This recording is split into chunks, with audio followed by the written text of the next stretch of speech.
catch you live, covering all things professional wrestling. A show by members of the Busted Open Nation. Welcome to the Nation's Corner. Here are your hosts, the Nation's Corner crew. Yo, what's up, pro wrestling fans? Welcome to Nation's Corner. Welcome to 2026. I am Front Row, joined by Debhausen, the great and powerful, Tony Justice, the greatest truck driver of all time, and John in South Jersey. What's up, peoples? How's it going? Good evening. Wait, the world ended. The world did end. Last week. Last week. But that was last week. Oh, okay. Never mind. All right, carry on. You were looking at Maya World's calendar, apparently. Okay.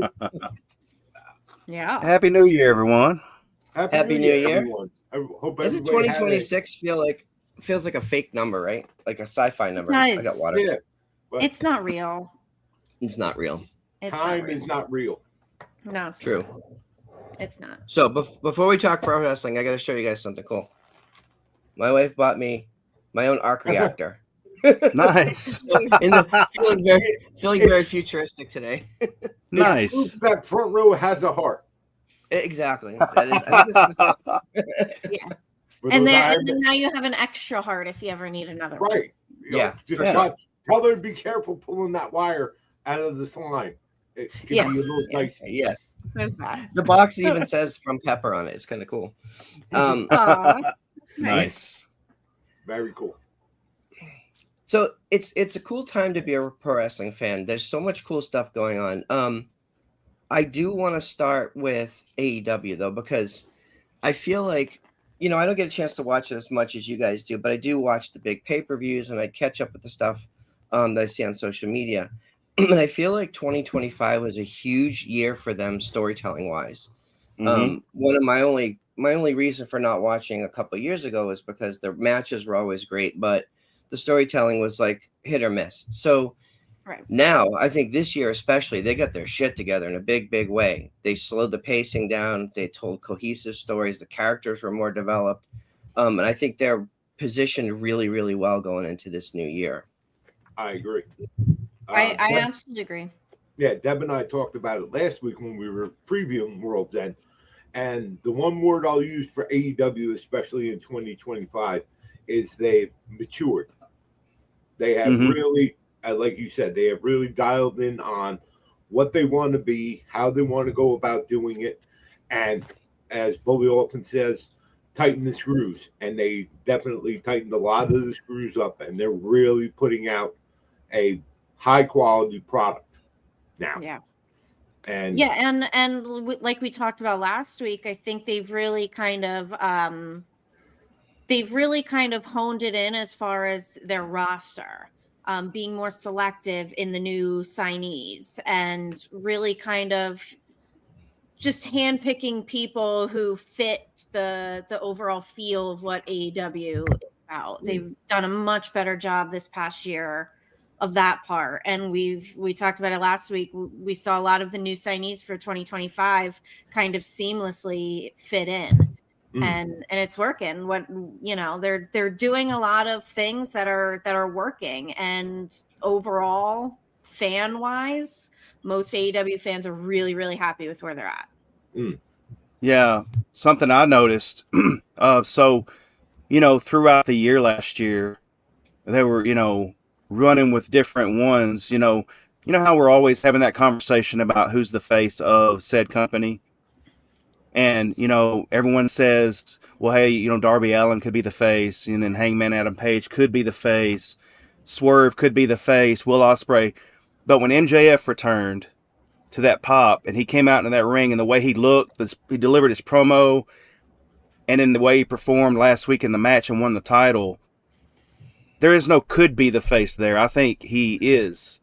Because when he came back, I felt an instant, like, that's what's been missing right there. That has been missing. MJF has been missing. He's been gone off our TV for I don't know how long. But when he came back, you could definitely feel it. And so I think, he's matured as a superstar. Because, he's been doing movies. And I've seen a couple of interviews with one with Sean Ross Sapp and one with some sports podcaster guy. He's a personality in the Chicago area. I don't know his name off the top of my head. Dan, I think something. I'm not familiar with him. Yeah. But the way MJF carried himself in that interview, of course, you know, he did the same thing with Dave at the Egg for Busted Open. But it's even better than that now. It's like he's learned how to weave in and out of character. You know, he banters back and forth with who he's talking to. And then you see where he just comes back into himself and then back out into character.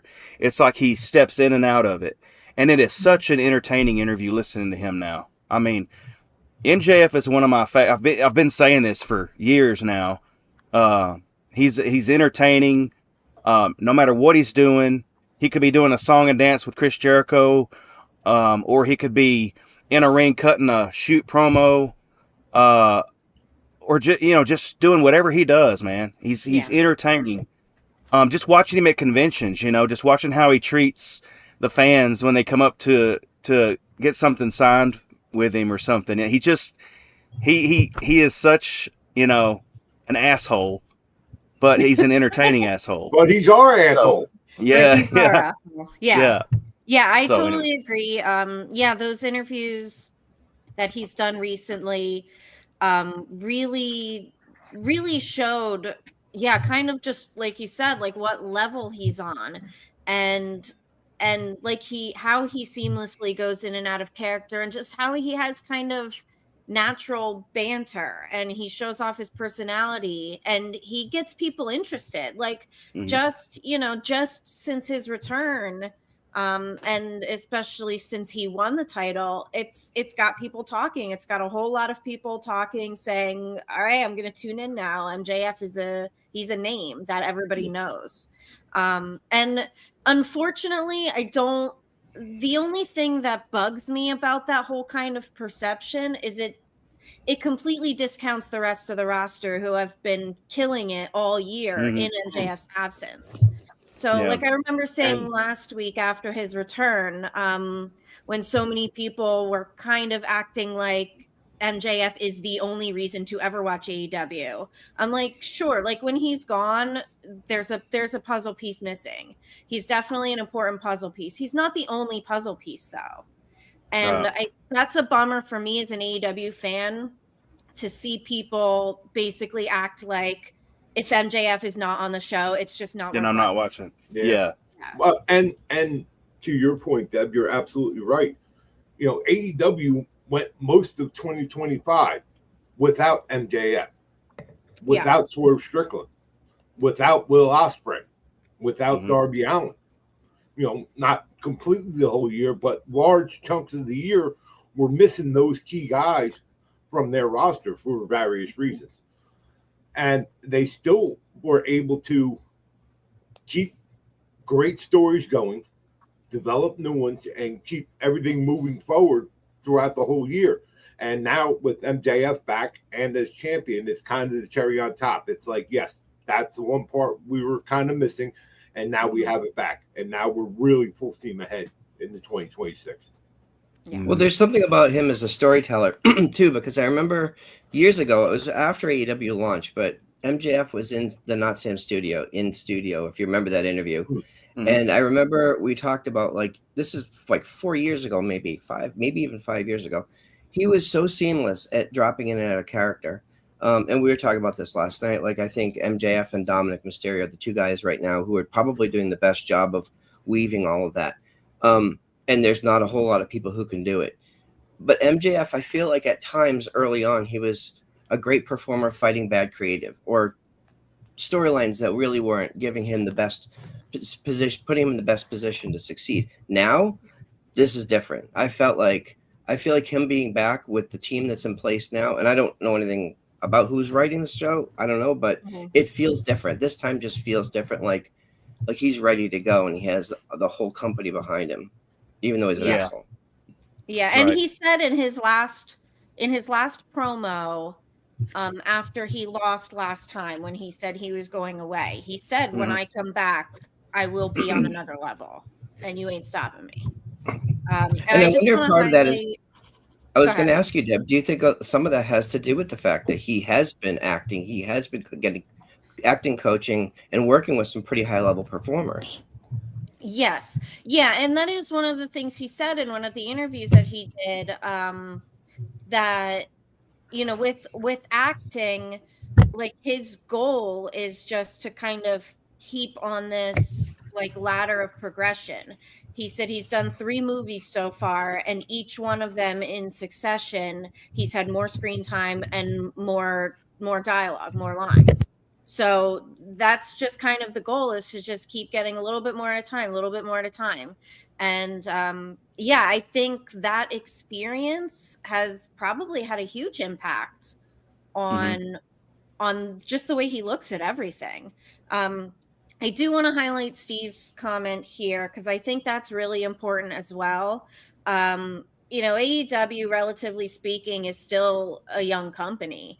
And so, the longer they're around, the more likely it will be that,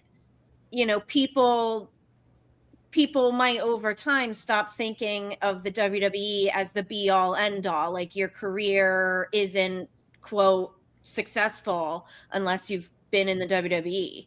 And I think that perception only really came along since the WWE had the monopoly over the American wrestling business. Because I don't know if it was really like that before, was it? When there was a lot of other companies, it wasn't like that, where people assumed like you weren't considered successful until you were signed by WWF. I don't know. I don't feel like that. Well, That was But always the big. That was always the big company. But I always look at it like, okay, so if you're a fan of a company and you want the performer from another company to come over, that's like saying, "Oh, we don't have Buc-ee's in my area. I wish they would come here because I would like some Buc-ee's," as opposed to right. driving 4 hours to Buc-ee's. Right. And Yeah. yeah, everyone's going to kind of hope that someone they enjoy watching is going to be on their favorite show. I have hope for that for a lot of people, that, I like watching them. I think they're really talented. So I want them to be on the show that I like the most. right. But I think it's going to progress as time goes on, where, maybe that perception will change a little bit, that AEW will have their top stars and they will also be seen as having successful careers, even if they're not in the WWE.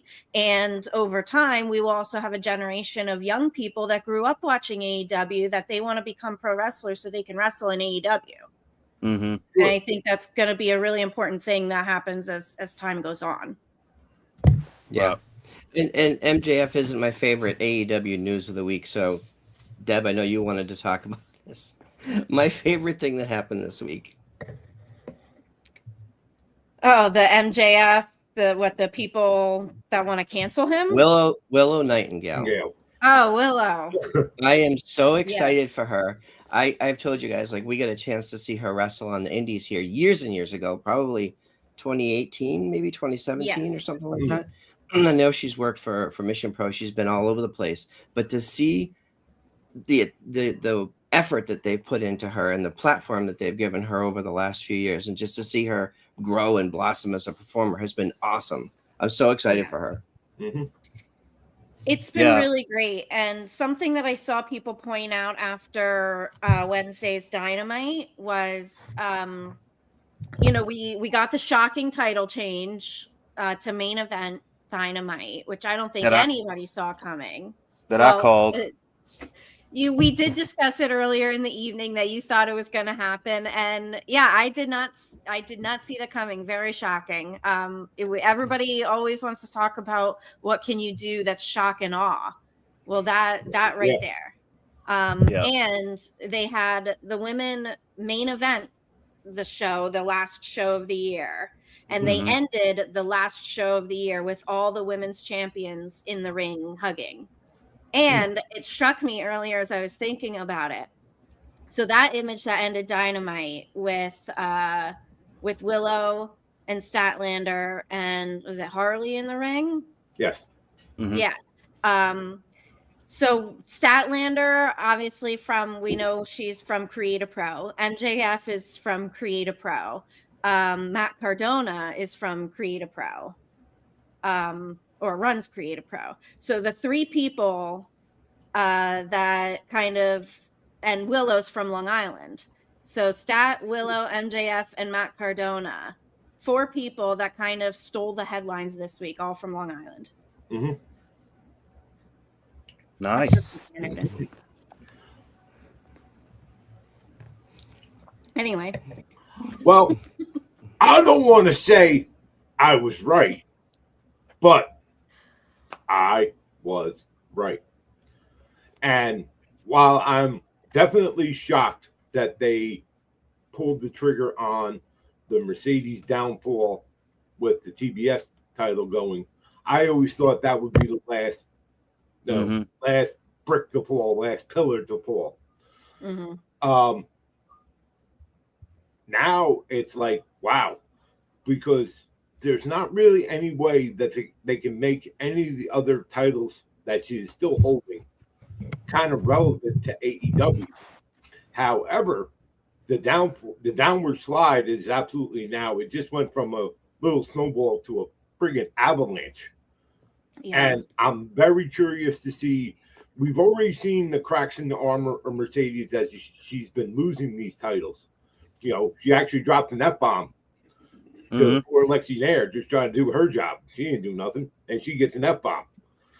But, you know, I think that we're on the brink of something that's going to be very memorable, not only to AEW fans, but to wrestling fans and especially Mercedes fans coming, because now we're undeniably on the downswing of Ultimo Mercedes going and crashing out horribly. And where and how that happens is going to be very interesting to watch.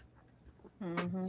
It would be kind of funny to me if she grasped at all the remaining ones. Like, this is now my most favorite title, and then she loses that one. And just little by little, like...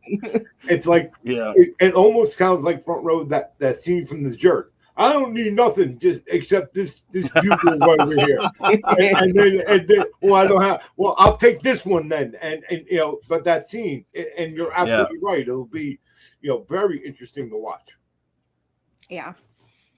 All I need are my headphones, my water, and my phone.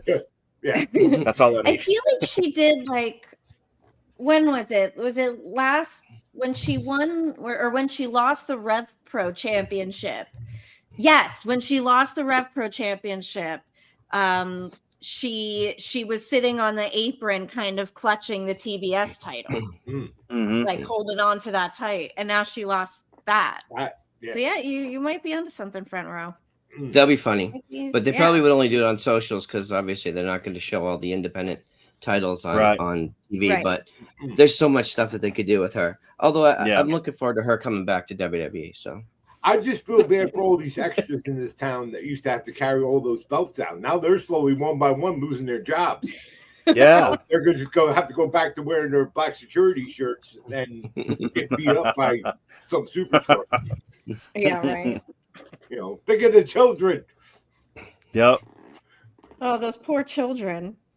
The man has a family. Yeah, guy's out here just trying to catch a break. Now we can't even do that. It's not his fault. I didn't lose. She lost. Oh, my God. All right. Where are we going next? So I'm going to go in reverse. I want to talk about SmackDown first, just because it was a really fun episode last night. And there were some really cool debuts. And Deb's wearing the shirt that we're going to talk about. This guy next. I was so excited to see Zack Ryder come back and have that moment in the John Cena last time is now tournament. Okay, it was as Zack Ryder. Like, all right, we get the moment. That was cool. That's their intellectual property. It's all fine. But I think we all talked about, but he was already Matt Cardona in TNA and in NXT. Like, what's going on here? And then there were some rumblings about, well, maybe he got signed. And then we see that last night. The music comes on, and then all of a sudden it switches to the Matt Cardona logo with his music. And I'm like, okay. And commentary told the whole story, which I thought was great, about his 5 years on the Indies, and he talked about all that cool stuff. So seeing him back, and he looks like better than he's ever looked. The guy's incredible. He's so tan. Every time we see him at conventions, I'm like, that guy doesn't look real. He just doesn't look like a real person. Yeah. He's but he lives his slogan. Like he's always ready. He always looks like he could just run out on WrestleMania at any given moment, and he looks like that. Yep. For sure. And he gets a big win, which I thought was cool. I don't know what they're going to do with him next. I don't know where he goes or what their story is going to be, but doesn't matter. It was cool. We saw a couple of other debuts. We saw Jordan Grace is probably part of the SmackDown roster, although she didn't actually confirm that. I thought Julia winning last night was pretty cool. We talk about how cool it is when Chelsea's holding a title, but she really doesn't.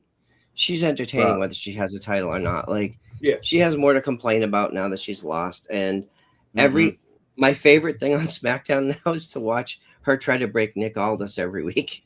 Yeah. And sometimes she gets them. Once in a while. Yeah. But, yeah, good for Chelsea. You're absolutely right. Doesn't need a belt. She's equally entertaining with or without it, on the chase or not.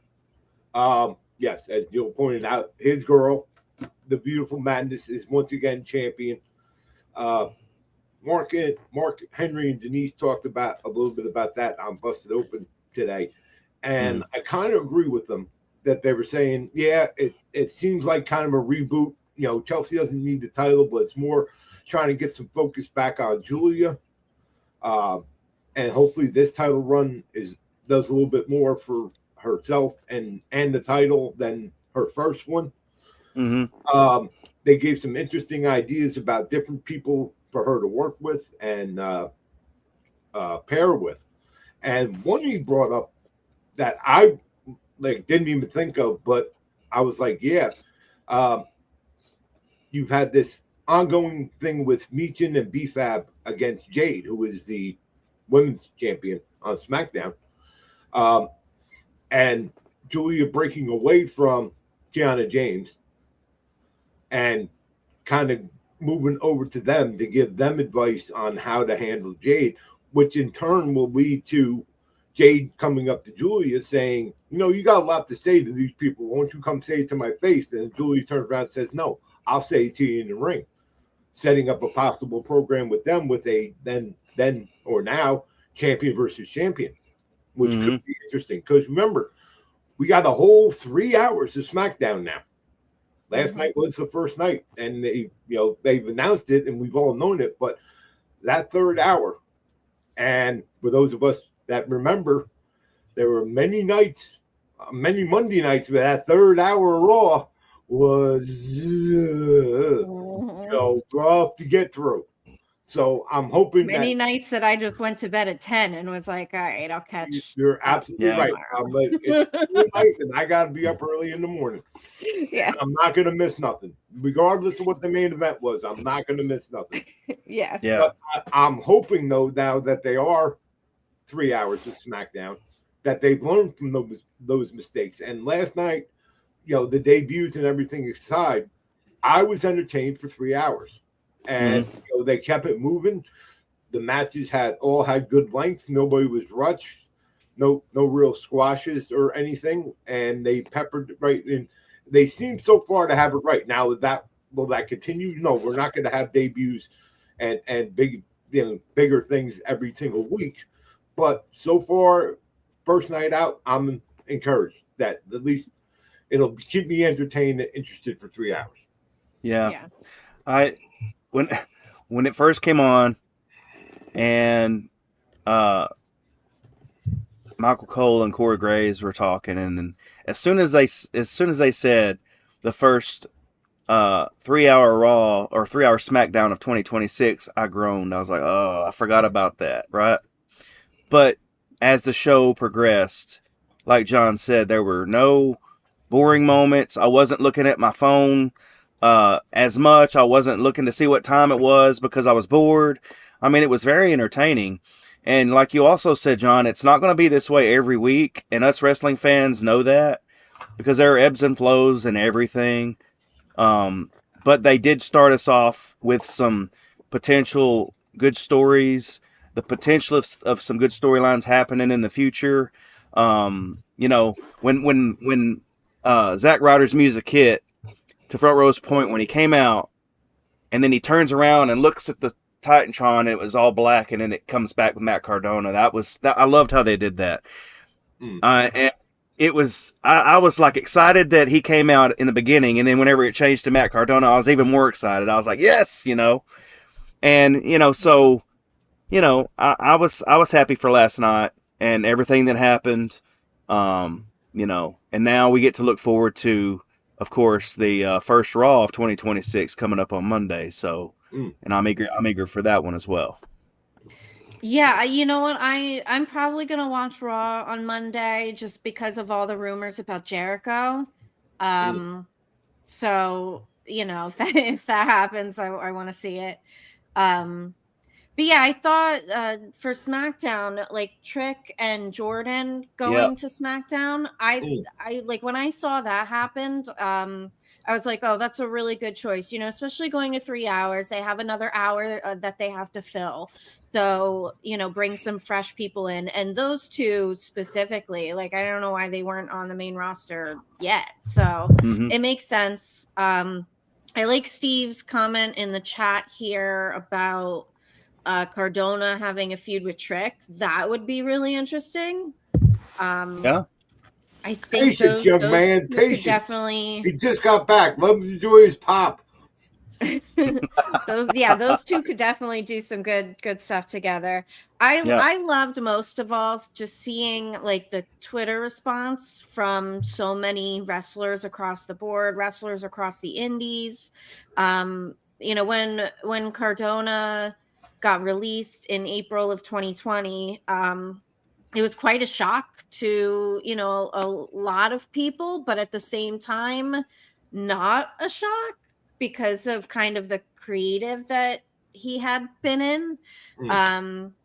But, 5 years, nearly 6 years, and he had an incredible run on the indies. He worked for every company. He's worked for every company out there.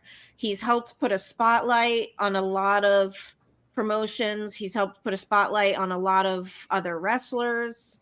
He's helped like advise and guide a lot of indie wrestlers to, how to make money and how to be successful and how to live on the indies. And, he's worked his ass off to get back. Yes. I would say he's the blueprint for how to do it when you get released from. I would say, better yet, he's the one that this has absolutely destroyed and dispelled the myth that if you're released from WWE, your career's over. Right. And like we talk about with these, when wrestlers get released or whatever and they move on and do better, if you're good enough and you work as hard as Cardona has, as we saw last night, they will bring you back. And probably for way more money than you were making the last time we were there. Yeah, look at Drew McIntyre. Drew McIntyre and Cardona both followed that. Go out there and kick ass and come back. And Cody too. I mean, Cody left the company too voluntarily, but he went out there and made a name for himself and came back way bigger. They've absolutely proven that betting on yourself works. Yep. Yes. Yeah, for sure. Yeah, and now him and his wife are in the same place. Yes, and they were both on screen last night. That was pretty cool. Like I said, he doesn't even have not just a WWE diva in his bed as a co-worker now. Now she's not going to have to play part-time nurse anymore. Right. He's not going to be bloodying any sheets anymore. Not on purpose anyway. Yeah. I agree with Steve as far as heels go. The only thing is, like, of course, when someone like Matt Cardona comes back, he's going to get a babyface reaction. He's a big star returning, and everybody's excited to see him. Give them some time to figure out where he settles in storyline and character-wise, which is why I was surprised when they brought Trick Williams up. Like, he was presented definitely as a heel. And, of course, he's in the company, so he's not completely unknown, obviously, but I thought it was interesting that they put him right in there with Sami Zayn in a world title conversation, which he's, but to Steve's point, we have Carmelo Hayes, who is essentially a heel, and he and Trick have history. So do we see them team up as a heel team first? Or do we postpone that story, kick that down the road? I personally think that they can do Mello and Trick really anytime they want, or they can revisit it. And either way, either have them with each other or against each other at this point, just given the history they had in NXT. I don't want to see it that right away because I'm not that far removed from seeing it in NXT. So it just seems more like a continuation than something fresh. I would like, Carmelo. How long has Mello been on the main roster? Almost a year now? A little more than a year? Over a year. In October was a year, yeah. Okay. And he's just getting to a mid-level championship now. Mm-hmm.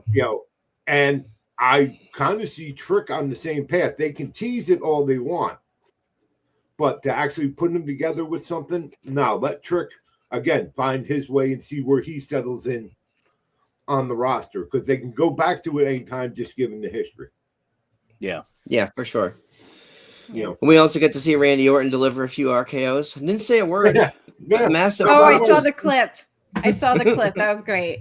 I saw something on Twitter and it just made me pop huge at the moment. And it was right after Randy finished, and I forget who said it because I'd love to give him credit. Randy Orton just gave the best promo he ever gave. Right. And it literally did not say a word on mic. Yeah. No. Yeah.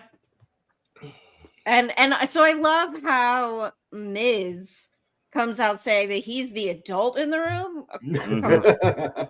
Miz, you're the adult. But that's the beauty of Miz.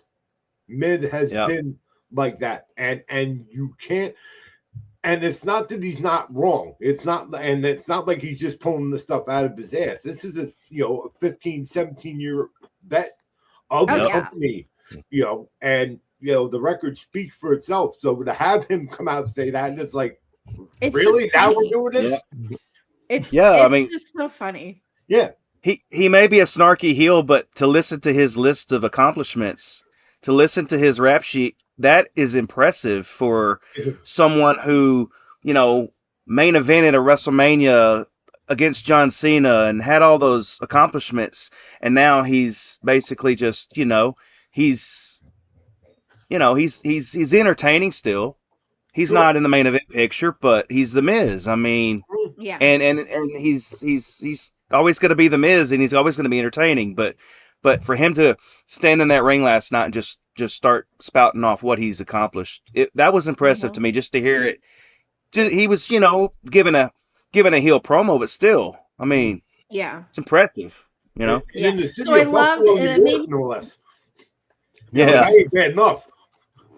So that made me think of when Bryan Danielson was on Chris Van Vliet recently, and he was talking about The Miz, and he admitted that he doesn't really watch any other wrestling other than AEW because he's just too busy. But Chris Van Vliet was like, well, no, The Miz is finally getting he's getting his flowers. People are kind of coming around and giving him respect. And Brian was like, oh, really? That's great. That was pretty funny. I've always been a huge fan of The Miz since the early days when I started watching. I don't know why. Maybe it's just very indicative of my personality. It's that I was like, I like this guy. I don't know. Were you a fan of him? Go ahead, Farm. I'm sorry. No, I was going to say, we always hear like people that he works with, they all say not only is he safe as houses in the ring, but he knows like granularly how to get a segment over. Whatever they give him, he takes it, makes it great. He can take anything and make it great. So, and I think the Bryan Danielson stuff is a good point, because when Daniel Bryan and The Miz had that talking smack segment, that was the thing that really, I think, opened everybody's eyes to, this guy has a different gear. Yeah. Yeah, that was an incredible part of that interview with Bryan Danielson when he talked about that and talked about how they were both just kind of fed up with and frustrated with their place in the company at the time. Bryan was trying to get cleared and they wouldn't clear him. And Miz was just like, just weren't doing anything with him at the time. And they were both like, well, let's just do this, and force their hand. What are they going to do? Fire us? Okay, whatever. And Brian was trying to get fired. And the best part of that whole segment was watching Renee just like, what the fuck is going on? Yeah, they didn't tell Renee, they didn't tell Maurice, like nobody outside of the two of them knew what they had planned. And it was perfect. It was probably one of the most memorable things that happened in WWE around that time. Yes. Yeah. It was on the TV show. And it's wild. You talk about a guy who's not really in any title. He's not in the conversation for the main titles. He's put together a massive Hall of Fame career, not only the accomplishments, but the people that he's worked with. Every time a major celebrity comes in, they're like, all right, Miz will make that great. Yep. Yeah. Whoever it is. Think of it this way. As much as we hate to admit how good he is, without Miz, we wouldn't have Logan Paul. Right. Well, I don't know if that's for or against him, but that's not a plus. They obviously knew what they were doing, trying to bring this quote unquote outsider in. What they do, they paired him up with the Miz. Yep. We work with Bad Bunny too. Yeah, that too. Yeah. And that's why. Sorry, that's why Chelsea Green wants to be. She said she wants to be the female Miz. It's not a bad thing to be. No, nope. It's job security for anything else. You're on TV every week, and they keep paying you. Yeah. Yep. Hey, Bruce in Paradise ain't going to pay for itself, Chelsea. And at least now you have help getting it built. Yeah. Hey, Chelsea is laugh out loud funny, though. I mean, just her for the short amount of time she's on screen, I was laughing out loud last night when her backstage with Nick. I mean, she's laugh out loud funny.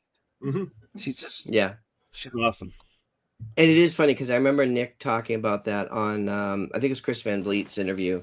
And he's like, she's just, it's a day off working with her because she brings everything right. She's ready to do anything. He said, but it is hard to keep a straight face when she's doing stuff because she just tries so hard in the moment. And she's so over the top. It's amazing to me to look at her now and go, well, there was a time when they didn't want to hire her. Like, why? Right. They missed out on a number of good years, but yeah. My other favorite thing going on right now, and this is all over social media, it's all over Busted Open, it's all over Not Sam Wrestling. Becky Lynch and Maxine Dupree are just like, oh my God, this is so good. This is like such good stuff. And Becky is really doing the Lord's work on social media. Yeah. It's incredible. Again, we've made comments about her social media game with her and Ronda Rousey and all the things she was saying with that. It's just an extension of the product on social media. They're taking advantage of that, and Becky is the best at it. Mm-hmm. Yeah. Well, as Sam says, everything counts. And absolutely we're seeing this, yes, you have this, what they're playing out on TV is Maxine beat Becky for the Intercontinental Championship. Maxine is now the champion. And Becky has been basically the heel on the chase to get her title back, regardless, I was wrong, blah, blah, blah. But now they have kicked it and talking about finding another gear. This whole social media aspect and part that Becky's been doing, and now Maxine is even in on it too, involving Busted Open, involving Sam Roberts, and and whatever else Becky feels like tweeting about in all caps at 1 a.m. in the morning. You have a child, woman. Take care of your child. but it's this next level thing that is really encompasses everything. You can't get away with it. Can't get away from it even if you try. So it's a mid-card title, but it has very, very strong importance to the product because of what they're doing outside of just what we're seeing on TV. Right. Sounds like a deadbeat mom. But as a side effect of all this too, now like when Maxine won the title and she was sort of getting pushed around backstage right after she won the title, and then she went to do all that great stuff with Natty, and we saw those amazing videos. I am happy to see that they took that step with her, but I still feel like I need to see more violence from her as a result of that training. I don't feel like what we're seeing in the ring is quite indicative of how serious that dungeon training is. Right. Yeah. Well, I think what we're waiting to see that or see more of it regularly from Natalia as well, which I think will have the side effect of boosting Maxine up as a legitimate competitor in the ring as well. Yeah, we only Yeah. get to see that in AAA apparently. Apparently, or I mean, but that's fine. well, you can hear about it for 1 hour straight every Thursday morning. You know, With it, doesn't with take a breath. yeah, with an echo, by the way. Yes. Don't forget the echo. Well, she loves her some her. She loves hearing her own voice.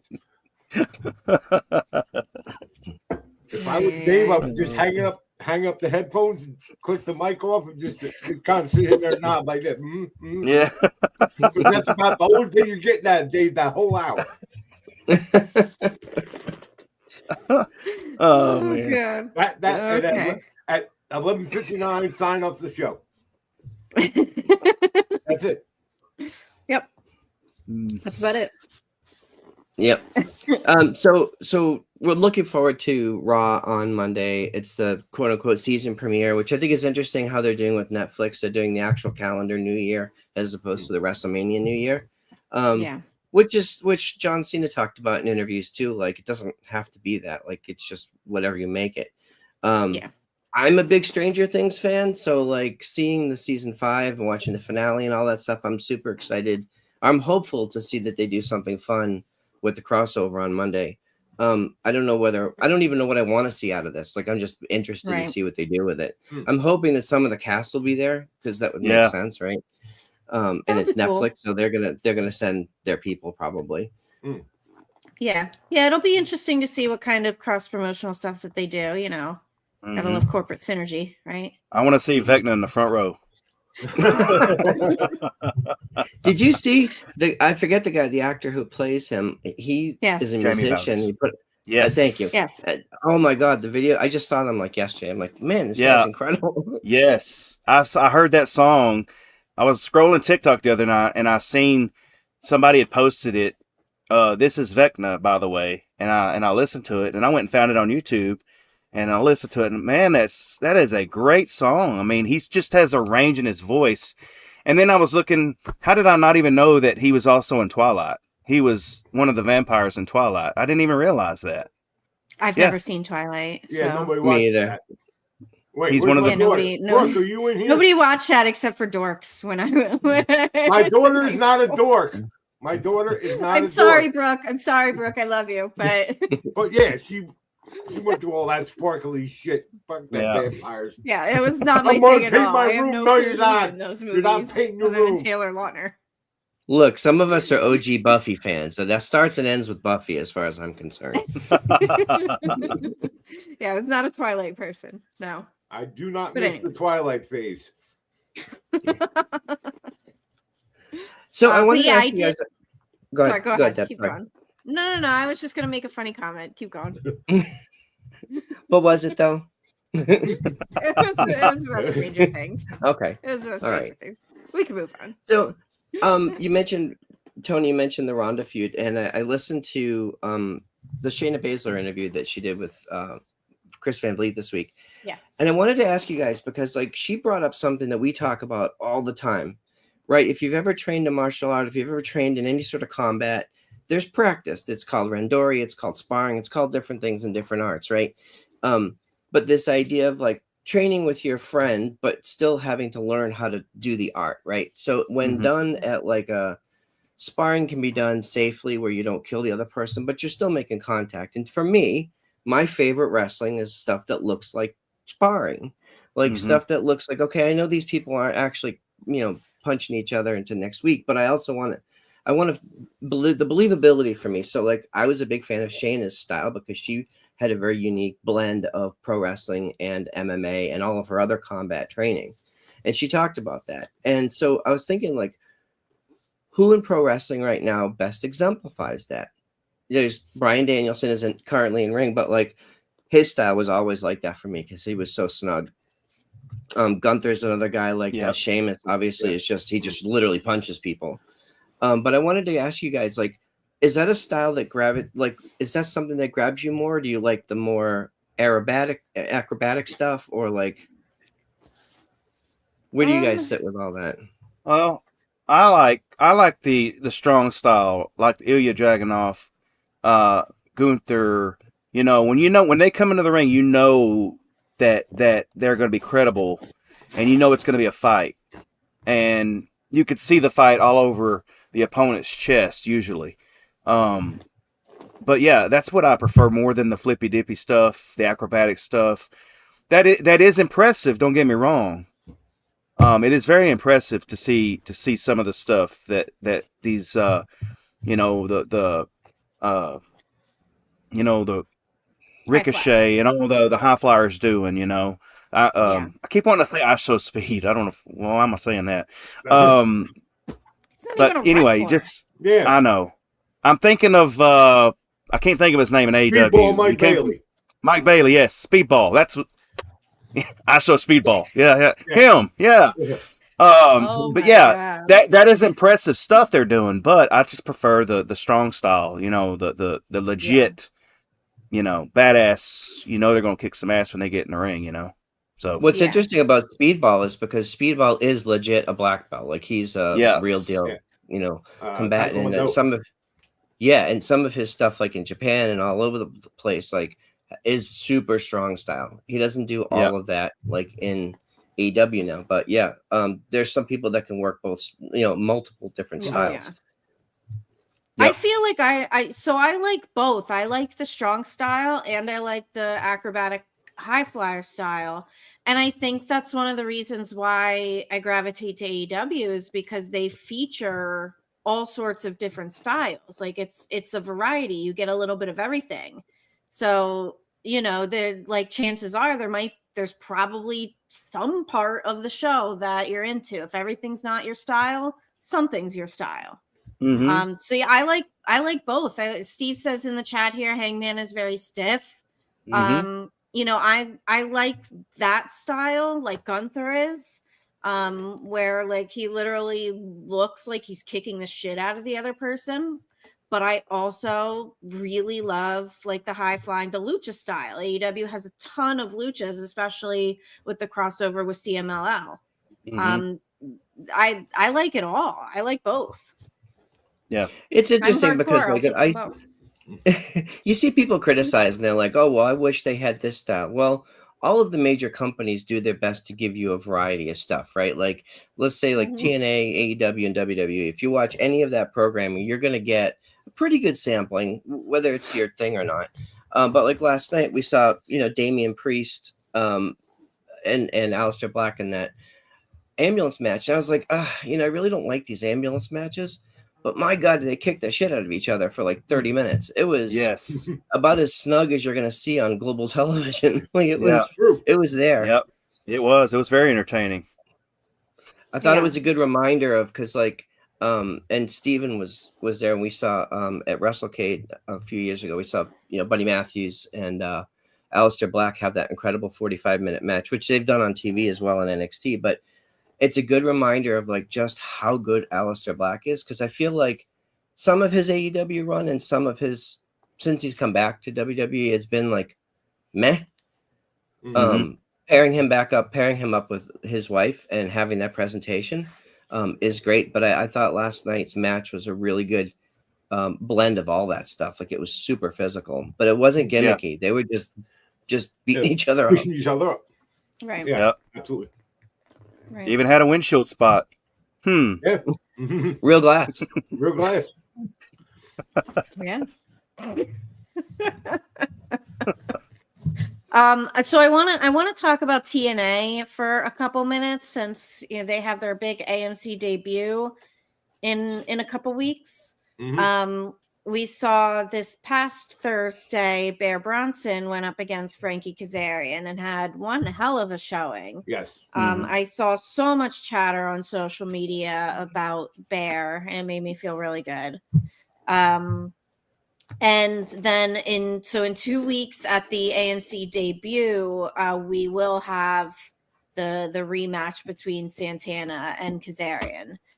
We've talked about it before. I'm pretty much expecting Santana to get the championship back at this match. And I think that'll be great. It'll probably have, with it being the AMC debut, it'll probably be the highest viewed show for them in quite a long time.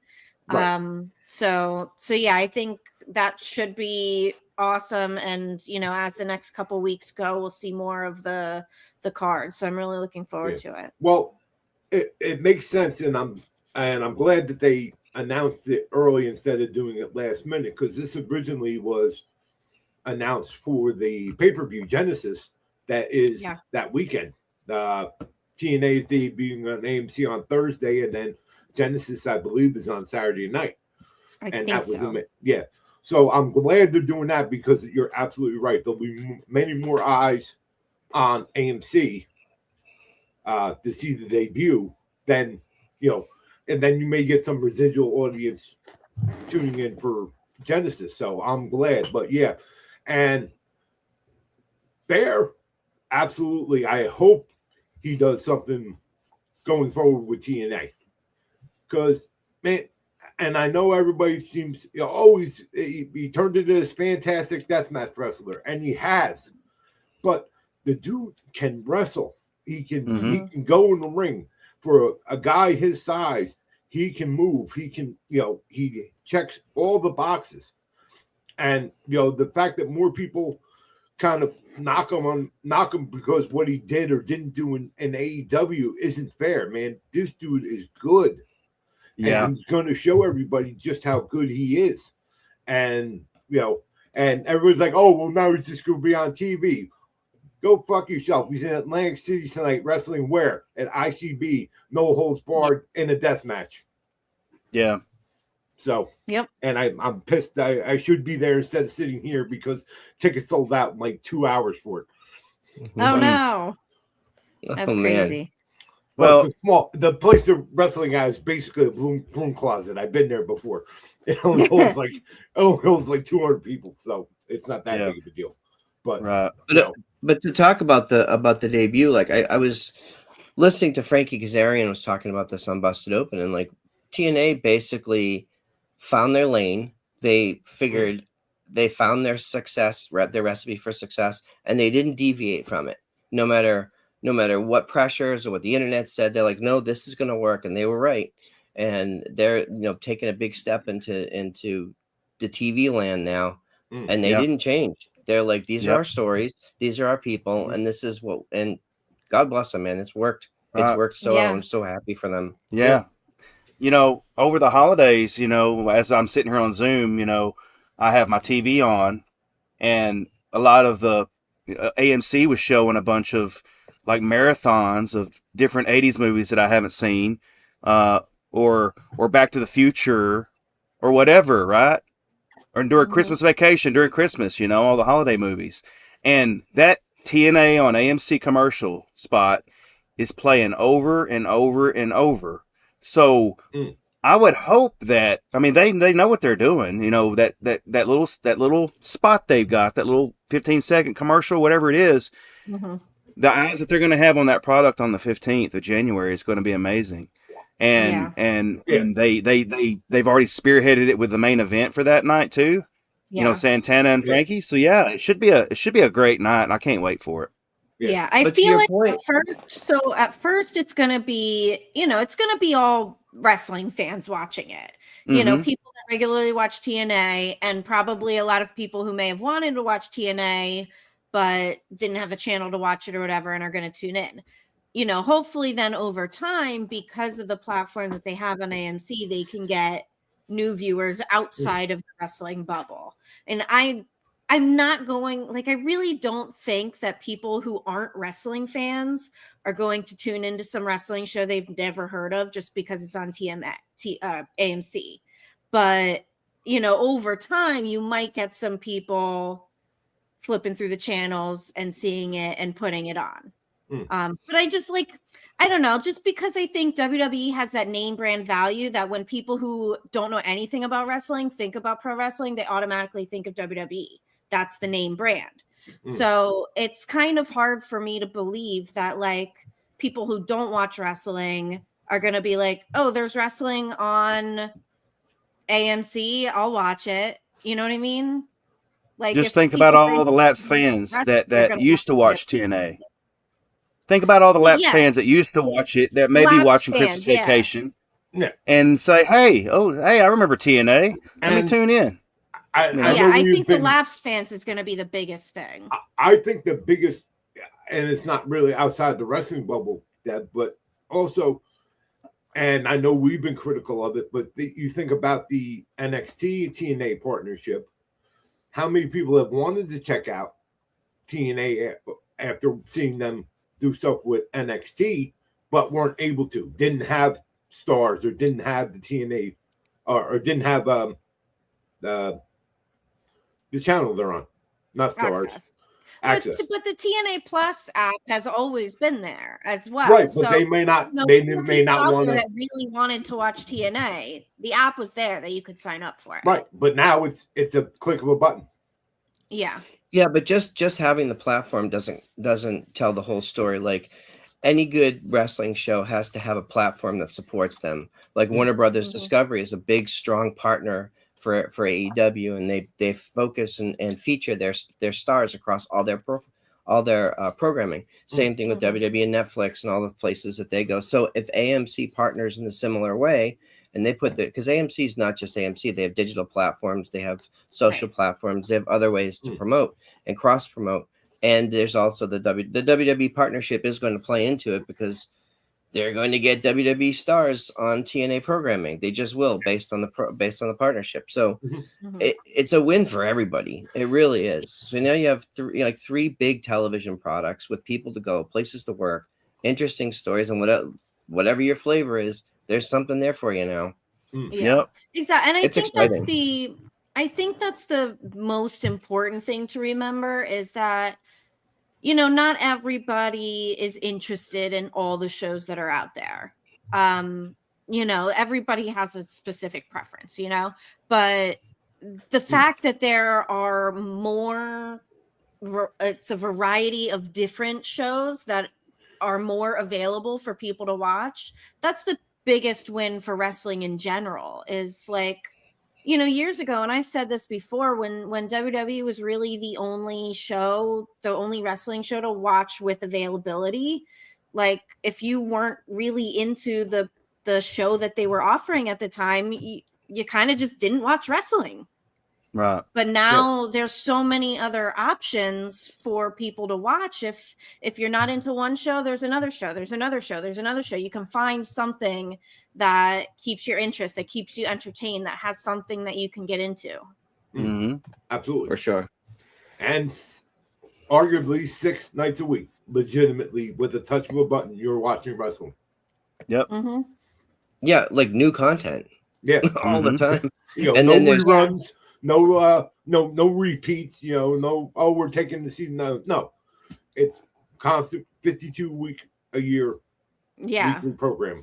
We were joking about it because I think it was the Friday before Christmas, right? There were 4 major shows on a Friday night. Yeah. Right. Okay. Right. If you can't find something you like, then just don't watch wrestling. Yeah, exactly. You know, right. That's the thing. If you can't find something you like, maybe you're just not that into wrestling. Yeah. Maybe you're just more into making negative comments on social media. Who knows? Yeah, you fucking trolls, knock it off. Right, exactly. Yeah. For sure. There will always be the trolls out there that want to attack one show and blah, blah, blah. But, you know, the fact is that there are 3 different companies now that have, you know, major platforms on television, on streaming, and they're only going to get better from here. Yeah. Right. You know, yeah, we're still on this high that it's a great time to be a wrestling fan, and none of the major brands show any signs of slowing down so far in 2026. Exactly. Yeah. Yeah. I mean, we've, you know, it's been a great 2025, and 2026 is off to an incredible start. Yes. Coming in hot, as they say. Most definitely.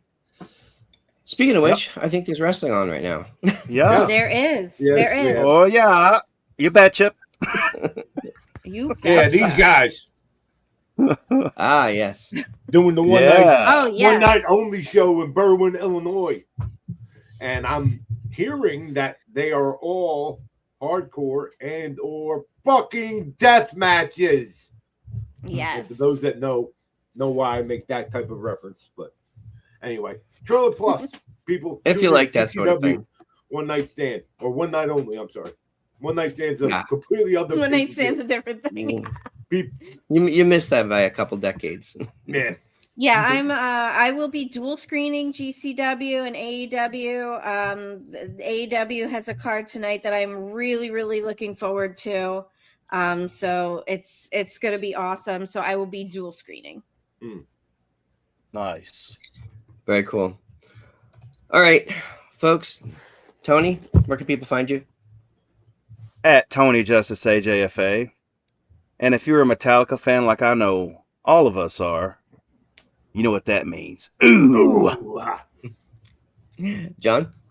I am John in South Jersey on the socials, on the Twitter, on Instagram, and also on Instagram is where you can keep up with the exploits of the most dangerous weapon in all of professional wrestling.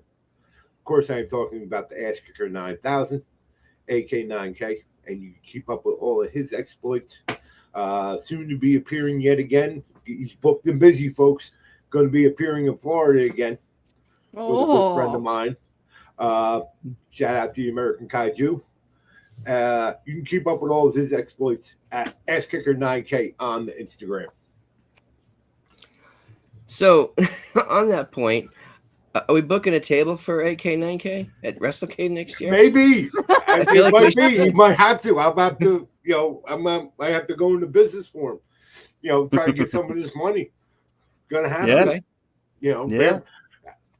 Recently showed up in the World Championship match on TNA. Bear Bronson, there's video footage of Long Island. Bear Bronson became good friends, and so did Jack Tomlinson of AK9K. Yes. Well, Jack Tomlinson knows the AK9K very well. Know very well.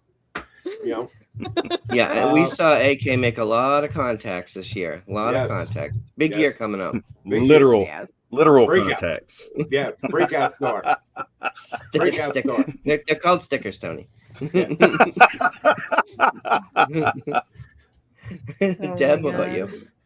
All right, I'm at That So Debonair on all the socials: Twitter, Instagram, Blue Sky, and That's where all the you can hip follow hang me out. at those places, huh? That's where all the hippies hang out. Yeah, On well, Blue Sky. the sky is blue. Mr. Blue Who Sky. cares? Yeah, check me out there. What about Thanks. the link?